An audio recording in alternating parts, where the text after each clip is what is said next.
Hello, everyone.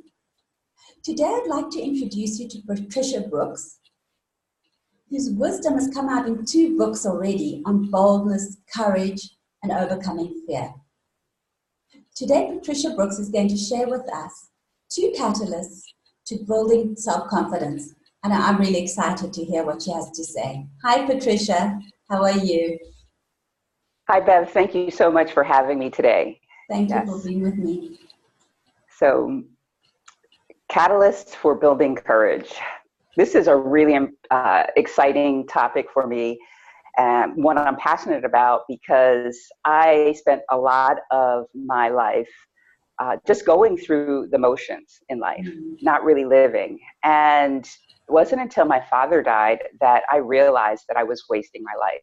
I was afraid to do the things that I wanted to do. And so I was just, I was in a rut, going to a job I didn't like, being married to somebody I didn't like, but afraid to make changes.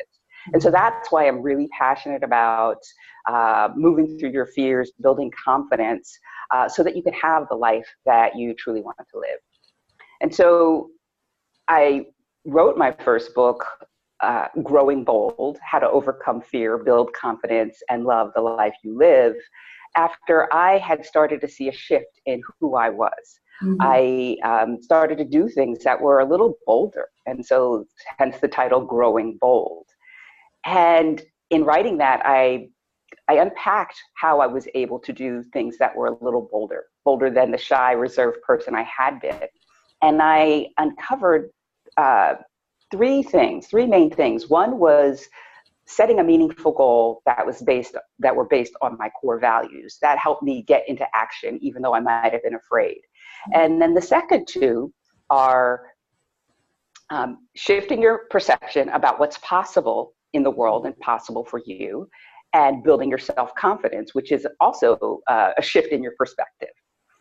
And one of the things that I realize now in writing this second book, which is called Live a Bold Life, Your 30-Day Mission to a Fearless Future, was that a huge part of my building my self-confidence and shifting my thoughts around what I thought were possible came from listening to, writing out, and speaking affirmations.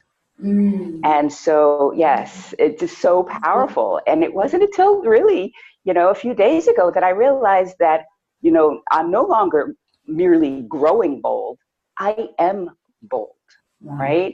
That first book was, I'm feeling like I'm doing things that are a little bolder, but I'm not owning the title bold. Today, I call myself bold, and it's because of these affirmations. And so the affirmations I write about in the book, or that readers are able to create in the book, are called what I call intuitive affirmations, because they come from your inner knowing. And they're so powerful. They're more powerful than your typical affirmations because they target your blocks and self-limiting beliefs that you personally have. And so, over the course of several years, I was listening to affirmations and that made me feel good. And because I started to feel better about myself, I started having a different self-image. I saw myself in a different way. And in doing that, what happens is when you start to see yourself differently, you start to act differently. You take on different behaviors, and you create new habits. Habits of those kind of people who do the things that you are affirming in those affirmations. And little by little, you change, your life changes, and you grow and you blossom, and you develop this self-confidence about what you can do. You start to see new possibilities where before there were none. And so that's why I think that they're so powerful. These are so powerful. Oh, that is so beautiful. In other words, it's seeing the glass ceiling, but knowing that that's not the limit.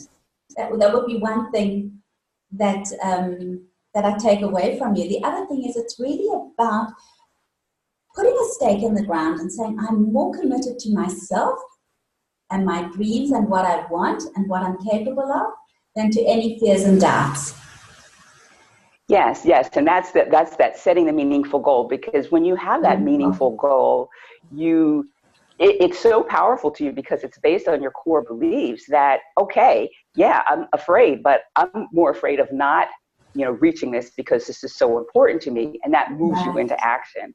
So once you get into action, then you can start to you start to build your confidence because you're doing things, right? And you Right. start to see the things that you are doing, and that helps to build your confidence. But then in addition, when you add into the mix these intuitive affirmations, that helps to speed the process and makes you feel better about yourself. Right, right. And as I was speaking to someone yesterday, she said, to end your life not with the regret that I didn't do, but rather that I did do. And even if I failed, I can realign that. Wow. Thank you so, so much. This was such a Thank pleasure. you. Thank you. Thank you for being with us today. All right. Thank you. Take care. You too. Bye.